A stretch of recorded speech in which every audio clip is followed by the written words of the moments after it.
any kind of hindrance tupe yote vitu vinakuzuia, that entangles you, yale vitu zinakuzuia, that make you not to rush to the throne of vitu God. zinafanya usikuje kufanya. Bible says Bartimaeus, Biblia ile Bartimaeus, son of Timaeus, yeye mwana wa he Timaeus, threw away his yeye garment. alitupa nguo He never zake, wanted anything that entangles him, alitupa vitu zote zenye because he zilikuwa wanted to meet zinamzuia. Jesus. Sababu alitaka kukutana Since he na was Yesu, thirsty of Jesus kwa Christ, sababu alikuwa na he never hesitated to throw away. yeye angeweza kungoja He never kutupa, hesitated to throw away angeweza kungoja kutupa any kind of kitu hindrance yoyote that inakuzuia, might entangles him. yeye inaweza He kuzuia, threw them away, yeye akatupa and then mbali, he stood up na akakaa akasimama and he juu, set his eyes focused akalengeleza on uso the throne of God. kwa ufalme wa The Mungu. Bible says Yeye eleza that Jesus told him, Yesu Kristo "Oh akamwambia, my son, wewe ni your mwana wa faith has healed you. wewe, imani yako Oh imepona. my son, Enda kijana, for your faith has healed you." sababu imani yako I want to tell you imepona. today,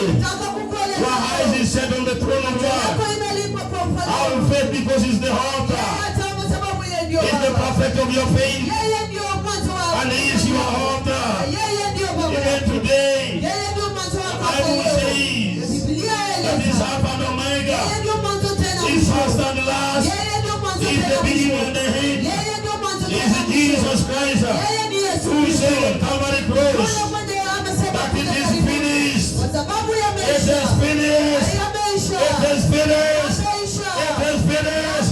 Because he took it all Sababu akachukua on your yote. Kwa behalf. sababu ya That's why it is finished. Yeye ndio yote. It is right now.